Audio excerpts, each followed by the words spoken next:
hôtel, tu lui donnes un nom. Et cet hôtel-là fonctionnera par rapport au nom que tu lui as donné. Il a dit, l'Éternel est ma bannière.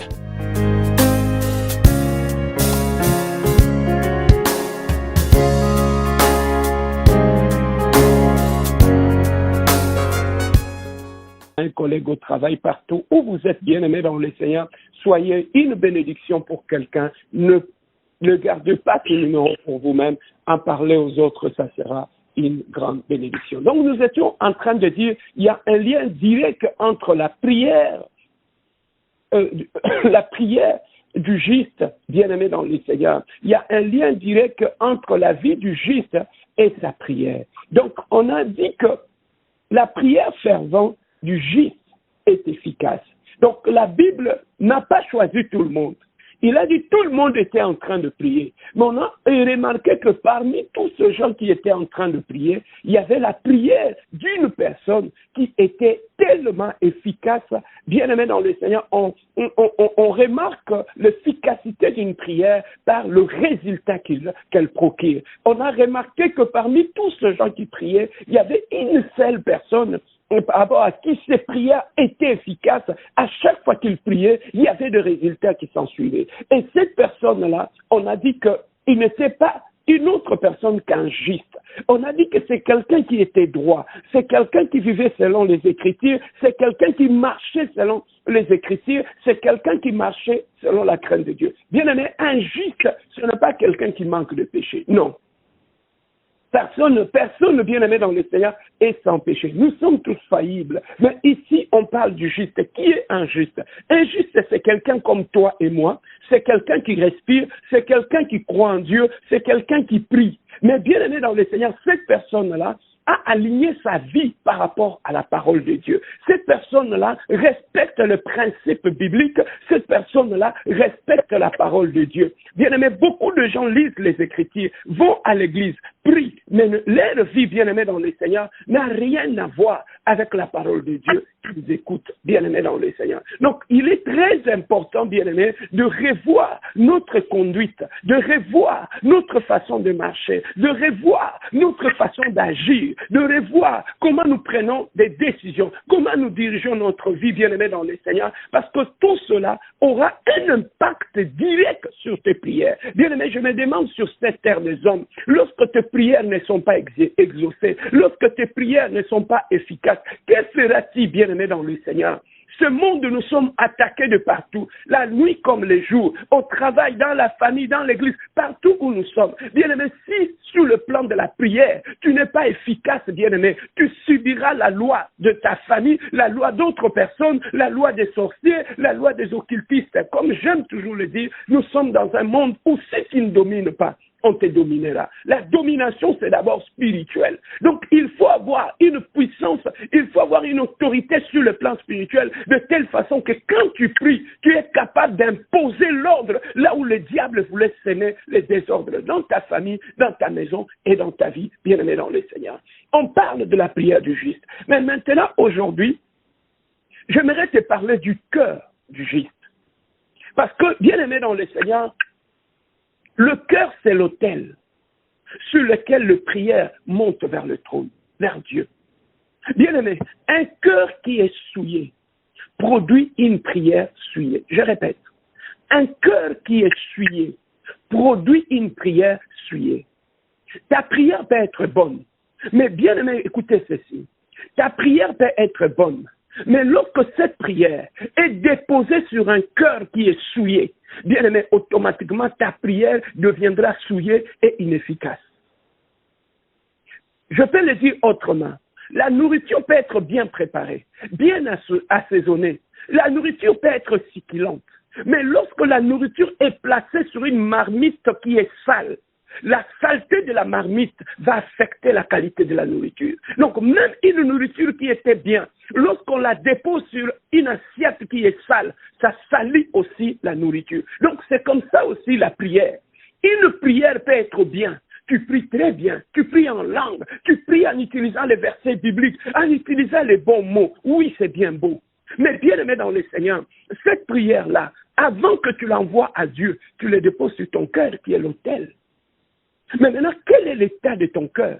Tu vois comment nos prières sont bonnes, mais nos prières sont souillées par l'état de notre cœur. Oh, bien-aimé, nos prières sont adressées à Dieu qui est au ciel. Bien-aimé, rien de tout ce qui est souillé ne peut rentrer au ciel, dans le ciel de Dieu. C'est un lieu saint. Donc, il faudrait que la prière qui quitte ta vie pour aller au ciel, que ça soit une prière qui est aussi pure, pour entrer dans un lieu qui est pur. Mais comment nous arrivons à souiller nos prières? C'est à partir de notre cœur. Voilà là où le monde ou le diable nous piège. Bien-aimé, un cœur qui n'a pas de pardon, un cœur qui ne pardonne pas, crois-le-moi, bien-aimé, le manque de pardon ou la haine va affecter tes prières. Les gens là que tu ne veux pas pardonner, que tu ne veux pas sortir de ton cœur, les gens là que tu parles dès du matin au soir, bien-aimé, ce sont cette même pratique-là qui souille tes prières. Voilà pourquoi tes prières n'ont pas un impact, un effet. Bien-aimé, reviens sur toi-même. Restez calme. Regarde simplement depuis janvier jusqu'à maintenant. Combien de prières que tu as faites, combien ont été exaucées? Où sont les témoignages? Où sont les témoignages par rapport à tes prières? Bien-aimé, tu vas te rendre compte qu'il y a un problème qui ne va pas dans tes prières. Et parmi les choses qui attaquent ta vie de prière, c'est l'état de ton cœur. Voilà pourquoi lorsque Dieu nous dit de pardonner, Dieu sait pourquoi. Le manque de pardon peut être poussé par l'orgueil, peut te donner l'impression d'être grand, d'être supérieur. Mais bien aimé, tu es en train de te faire du mal toi-même. Le manque de pardon, un cœur qui ne pardonne pas, souille les prières. Ça, c'est la première des choses. La deuxième des choses, un cœur qui est rempli de mensonges. Tu aimes mentir, tu aimes vivre dans le mensonge, tu aimes raconter du mensonge sur la vie de ton prochain, sur la vie des gens. Ta vie est mensonge. Bien aimé, ça va affecter ta vie de prière. Une bouche qui insulte du matin au soir, qui critique. Dans ta bouche, il n'y a que des critiques. Dans ta bouche, tu ne critiques que des gens. Dans ta bouche, tu ne sais pas célébrer les gens. Tu ne parles qu'en mal des gens. Tu ne passes que de temps à maudire. Bien aimé, la Bible nous dit une même source ne peut pas faire jaillir des sortes d'eau. L'eau propre et sale, non. Tes prières peuvent être affectées, bien aimé, souillées. Pourquoi? Souillées par ta bouche. C'est lorsque tu ne sais pas comment faire usage de tes lèvres. Tu es dans le mensonge, tu es dans les critiques, tu ne parles que des gens. Dans ta vie, tu ne parles que derrière les dos des gens. Bien aimé, comment tu peux être efficace dans la prière? Tu vois là où tu es tombé dans le piège de l'ennemi? Bien aimé dans le Seigneur, la rancune dans le cœur souille les prières. L'hypocrisie souille les prières. La méchanceté dans le cœur souille les prières. L'impudicité, une vie d'impudicité, une vie d'adultère va souiller tes prières. Tu vas perdre ton temps inutilement. Bien-aimé, laissez-moi te dire une chose. La seule prière que Dieu écoute lorsque l'homme est dans le péché, c'est la prière de repentance. Les autres prières, Dieu ne les écoute pas. Voilà, bien-aimé dans le Seigneur. Aujourd'hui, ce midi, je voulais te parler de revenir sur toi-même, de reconnaître l'état de ton cœur. Quel est l'état de ton cœur? Parce que c'est ton cœur qui suit tes propres prières. Personne ne t'attaque. Si tout est bloqué dans ta vie, c'est parce que dans ta vie de prière, rien ne marche. Si rien ne marche dans ta vie de prière, c'est à cause de l'état de ton cœur. Tu es rancunier, tu es hypocrite, tu es méchant, et voilà comment, bien-aimé dans le Seigneur, nous pouvons affecter notre vie de prière et manquer d'efficacité dans la vie de prière. Ce midi, bien-aimé dans le Seigneur, ton Dieu te parle. Reviens à l'état de ton cœur. On a dit la prière fervente du juste est efficace. Nous devons être justes, même dans notre conduite, dans notre cœur, même dans nos paroles. Et cela aura de l'impact direct sur notre prière. On n'a pas dit la prière du pasteur, la prière de l'apôtre, du prophète qui est efficace. Non, on a parlé du juste. Un juste, ça peut être un simple frère. Un juste, ça peut être une simple maman. Un juste, ça peut être quelqu'un qui marche droit, qui ne fait pas du mal aux gens. Mais quand il prie, Dieu l'exauce. Voilà pourquoi dans la famille, vous pouvez avoir des pasteurs, des apôtres, des évangélistes, de toutes sortes de personnes. Tu vas trouver que dans la famille, il y a une seule personne. Quand elle élève sa voix, Dieu exauce. Mais cette personne n'a aucun titre à l'église. Mais pourquoi Dieu l'exauce? Mais c'est parce qu'il est juste, son cœur impur. Son cœur est pur. C'est quelqu'un qui pardonne. C'est quelqu'un qui aime les autres. C'est quelqu'un qui ne garde pas de rancune dans son cœur. C'est quelqu'un qui a choisi dans sa vie de ne pas parler derrière le dos des gens. C'est quelqu'un qui sait célébrer les autres. C'est quelqu'un qui aime les autres. C'est quelqu'un qui pardonne. Bien-aimé dans le Seigneur, voilà comment nous pouvons marcher et être de juste pour que notre prière soit efficace. Voilà ce que je voulais partager avec toi, bien-aimé dans le Seigneur, ce midi. J'aimerais que cette exhortation te pousse à réfléchir, à rentrer au fond de toi-même, à libérer les gens qui sont dans la prison de ton cœur, à libérer le ce que les gens t'ont fait. Bien-aimé dans le Seigneur, dans la vie, nous aurons toujours des déceptions.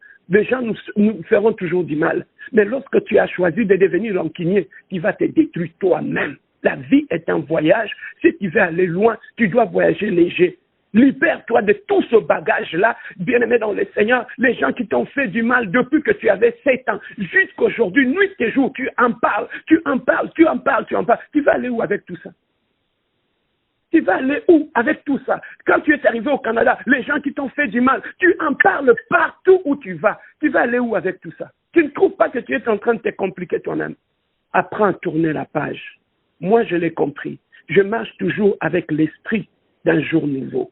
À chaque jour, bien-aimé dans le Seigneur, c'est une opportunité de recommencer, de refaire. Voilà pourquoi je tourne la page et j'avance. Parce que la rétribution appartient à mon Dieu. Ce n'est pas à moi de garder rancune. Mon Dieu m'a dit, ils me feront du mal, mais ils ne me vaincront jamais. Et mon Dieu ne m'a jamais dit ni de garder rancune, ni de marcher dans la vie de sans pardon. Ce midi, que ce message soit pour toi. Si tu as entendu ce message, nous allons prier. Nous avons un seul sujet de prière. Que Dieu nettoie nos cœurs.